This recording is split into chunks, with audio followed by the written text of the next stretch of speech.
ایک ایسی خاتون کا تذکرہ کروں کہ جس نے 8 ائمہ کا زمانہ درک کیا ہے. توجہ رکھیے گا، 8 ائمہ کا زمانہ رجعت میں، کہ جب امام ظہور فرمائیں گے بہت سے ائمہ واپس لوٹائے جائیں گے، رجعت ہوگی، اور بہت سے مومنین رجعت پائیں گے. ان رجعت پانے والوں میں سے، ان دوبارہ زندہ کیے جانے والوں میں سے 13 خواتین ہوں گی جو امام کی ناصرہ بنیں گی یا ناصرات بنیں گی. توجہ رکھیں، امام کی مددگار بنیں گی. خواتین بھی، خواتین اپنے آپ کو معمولی نہ سمجھیں. خواتین کا جو کردار ہے، یہ جو کہا جاتا ہے جنت ماں کے قدموں تلے ہے، یہ ماں کے قدموں تلے کبھی آپ نے غور کیا کہ کیا مراد ہے اس سے؟ یعنی جنت جیسا مقام بھی ماں کے پیروں تلے موجود ہے. یعنی ماں کا مقام، عورت کا مقام اتنا بلند ہے کہ جتنی بلندی کو درک کرتے چلے جاؤ جنت کے درجات حاصل کرتے چلے جاؤ گے.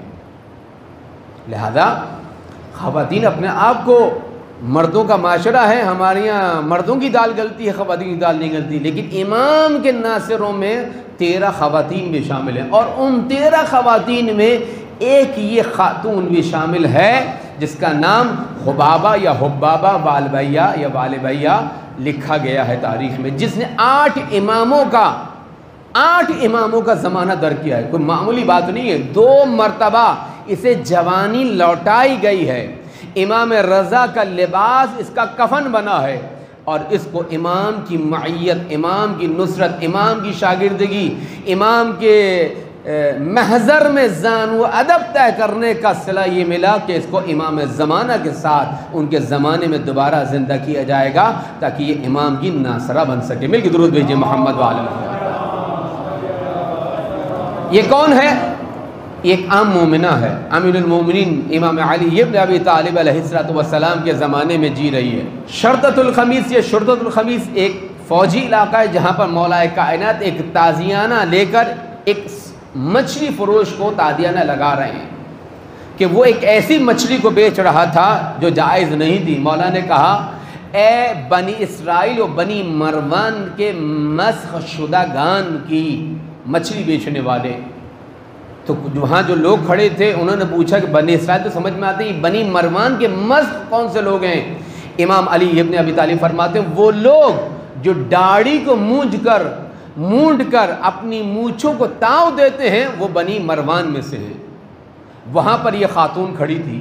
اس کا لقب تاریخ میں صاحبۃ الحساد کے نام سے رکھا گیا ہے. صاحبہ یعنی رکھنے والی، حساد یعنی سنگریزے، یعنی مٹی کے دانے. سنگریزے وہ معمولی ذرے ہوتے ہیں ریت کے جنہیں سنگریزے کہا جاتا ہے.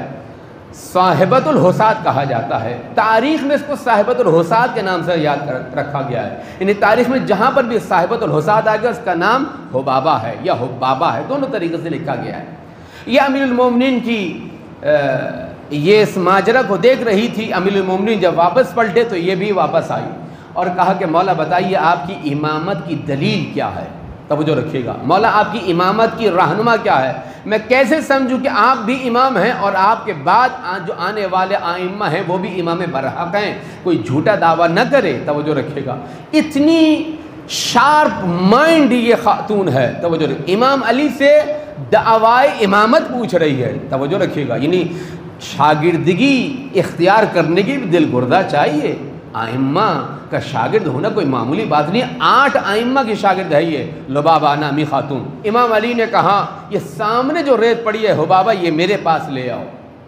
اب یہاں سے پتہ چلا کہ خاتون معاشرے میں جا سکتی ہے، سوال کر سکتی ہے، زانو ادب طے کر سکتی ہے. یہ جو ہم نے قدغن لگا رکھے ہیں، پابندیاں لگا رکھی ہیں خواتین پر کہ یہ کام نہیں کریں گی، بازار نہیں جائیں گی یا مثلا علم حاصل نہیں کریں گی، یہ روایت ہی بتا رہی ہے. ائمہ 8 ائمہ کو در کیا ہے، امام علی سے امام رضا علیہ السلام تک کا زمانہ کوئی معمولی زمانہ نہیں ہے. توجہ رکھے گا، 2 مرتبہ اس کی جوانی کو لوٹایا گیا ہے. امام حسین کی برکت سے اس کو شفا ملی ہے. 2 ائمہ کا تذکرہ میں کروں گا. چنانچہ اس نے کہا مولا آپ کی امامت کی دلیل کیا ہے؟ مولا نے کہا یہ سنگریزے جو ہیں اٹھا کے لاؤ. یہ گئی اور اپنی مٹھی میں اس نے وہ خاک کے ذرے اٹھائے اور مولا کائنات کی ہتھیلی پر رکھ دیے. مولا کائنات نے انہیں نرم کیا اور اپنی انگشتر مبارک سے اس پر مہر لگائی۔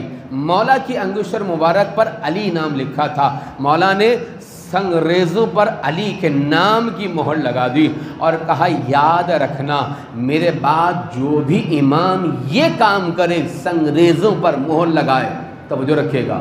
اب سنگریزوں کو جمع نہیں کیا جا سکتا، مٹی کو سالڈ فارم میں نہیں رکھا جا سکتا، مٹی کیا ہے بکھرنے والی ہے، ذرات میں ہے، پارٹس میں ہے، مٹی جمع نہیں ہو سکتی، سالڈ فارم میں نہیں ہے۔ لیکن علی وہ ہے کہ جہاں پر چیزیں بھی اپنی ماہیت تبدیل کر لیتی ہیں۔ علی کے ہاتھ پر علی نے کیا کیا، مولا کائنات نے اپنے ہاتھ کی مہر لگائی اور کہا کہ جو شخص اس مٹی پر اپنے نام کی مہر لگا دے وہی تیرے زمانے کا امام ہے، اسی کی اطاعت واجب ہے۔ مل کے درود بھیجئے محمد وآل محمد۔ اب کیا ہوا، امام علی کی شہادت ہوئی، اب اس نے یہ سنگریزیں مٹی اٹھا کے اپنے پاس محفوظ کر لی۔ امام حسن کی خدمت پہنچی، کہا کہ آپ امام برحق ہیں، کہا قبل اس کے ہی کچھ کہتی، امام نے کہا لاؤ وہ مٹی لے آؤ جس میں میرے بابا نے مہر لگائی تھی۔ اور یہ کہہ کر امام نے اپنی انگشتر مبارک سے اپنے نام کی مہر لگائی۔ امام حسین کے زمانے پہنچی، مریض ہو چکی ہے، بیمار ہو چکی ہے، امام نے اس کے ہاتھ پر یا اس کے سر پہ چادر ڈالی، دعا فرمائی اور یہ دوبارہ سے صحت یاب ہو گئی۔ امام حسین علیہ السلام نے مہر لگائی۔ امام سجاد علیہ السلام کے زمانے میں اس کی عمر 113 برس لکھی گئی ہے غالباً، 113 برس لکھی گئی ہے، کیونکہ بہت ساری جزئی معلومات تھیں وہ میں نے صفحے پر منتقل کر لی تاکہ میں دقیق انداز سے یہ واقعہ آپ کی خدمت پہنچا سکوں۔ تاریخ میں لکھا ہوا ہے، اور یہ وہ صحابیہ ہے 8 امام کی، یہ واحد صحابیہ ہے، مرد بھی کوئی ایسا صحابی نہیں جس نے 8 ائمہ کا زمانہ در کیا ہو۔ توجہ رکھیے گا کہ اس سے فقہی روایات نقل کی گئی، شیخ طوسی، شیخ مفید اور دوسرے بڑے بڑے علماء امامیہ نے اس سے نقل شدہ روایات کی صحت پر مہر تصدیق سب کی ہے۔ اب امام سجاد کی خدمت میں پہنچی، راشا بہت تھا، وہاں پہ امام نے اپنی انگشتر مبارک سے اشارہ کیا اور اس کا راشا دور ہو گیا اور یہ صحت مند ہو گئی، جوانی لوٹا دی گئی۔ پھر چھٹے امام کے زمانے میں، ہر امام کے زمانے میں پہنچی ہے، یہ اتنی عالمہ فاضلہ مجتہدہ صابرہ تقیہ نقیہ خاتون تھی کہ لمبے لمبے سجدے کرتی تھی، عبادت کرتی تھی، تقوی و پرہیزگاری اس کی روش زندگی تھی۔ امام کی خدمت پہنچی اور کہا امام لوگ مجھے طعنہ دیتے ہیں کہ تم امام کی ماننے والی ہو، دیکھو تم اتنی مریض ہو، تم اتنی عارضی میں مبتلا ہو، تمہارے زمانے کا امام ہوتا وہ تمہیں دعا دیتا۔ امام نے کہا ٹھیک ہے میں دعا کرتا ہوں، آپ زنان خانے میں تشریف لے جائیے، وہاں خواتین جب آپ اپنے بدن سے چادر ہٹائیں گی تو آپ کے بدن پر برس نامی کوئی داغ دھبا، کوئی بیماری وجود نہیں رکھتی ہوگی۔ یہ زنان خانے میں گئی جہاں امام کی مستورات تھیں، یہاں امام نے دعا کی، وہ کہتی ہے میں نے امام کے لب ہلتے ہوئے دیکھے لیکن میں نے امام کی دعا نہیں سنی۔ میں زنان خانے میں گئی، وہاں خواتین نے مشاہدہ کہ میرے بدن پر بیماری نام کی کوئی چیز موجود نہیں تھی۔ یہ ہے امام کا جذبہ۔ درود بھیجئے محمد وآل محمد۔ چھٹے امام کے زمانے میں یہ پہنچی امام کی خدمت میں، امام کے صحابی بیٹھے، جلیل القدر صحابی۔ امام نے پوچھا کیوں آئی ہو؟ کہا کہ مولا سوالات ہیں۔ اب اس نے سوالات کرنے شروع کیے، حبابہ نے، اس خاتون نے، امام کو در کرنے والی۔ کیا ہوا؟ جب سوال کر چکی چلی گئی تو امام نے اپنے اصحاب سے پوچھا کیا ایسے سوالات کبھی تم نے سنے ہیں؟ توجہ رکھیے گا۔ تو انہوں نے کہا کہ مولا آج تک ہم نے ایسے سوالات نہیں سنے۔ چشم ما روشن شد، یہ سوالات، یہ ذکاوت، یہ ذہانت، یہ فراست ہم نے آج تک کسی میں نہیں دیکھی۔ جو تقوی اختیار کرتا ہے، اہل بیت کی راہ پہ چلتا ہے تو ایسے ہی ذہین و فطین ہوا کرتا ہے۔ مل کے درود بھیجئے محمد وآل محمد۔ اس کو صاحبۃ الحساد کہا جاتا ہے، اور 2 مرتبہ میں نے کہا یہ جوانی لوٹائی گئی ہے۔ 8ویں امام کے زمانے میں اس کا انتقال ہوا اور امام رضا کا لباس اس کا کفن بنا ہے۔ تو کہنے کا مقصد یہ ہے کہ خواتین اس منزل پہ پہنچ سکتی ہیں کہ جہاں پر وہ امام کی شاگردہ بن سکتی ہیں، امام کی تلمیذہ بن سکتی ہیں، اور فقہی روایات ان سے نقل کی گئی ہے، اور یہ ان 13 خواتین میں ہے کہ جو امام کی زمانے میں رجت پائیں گے، لوٹائے جائیں گے اور امام کے ناصر بنیں گے۔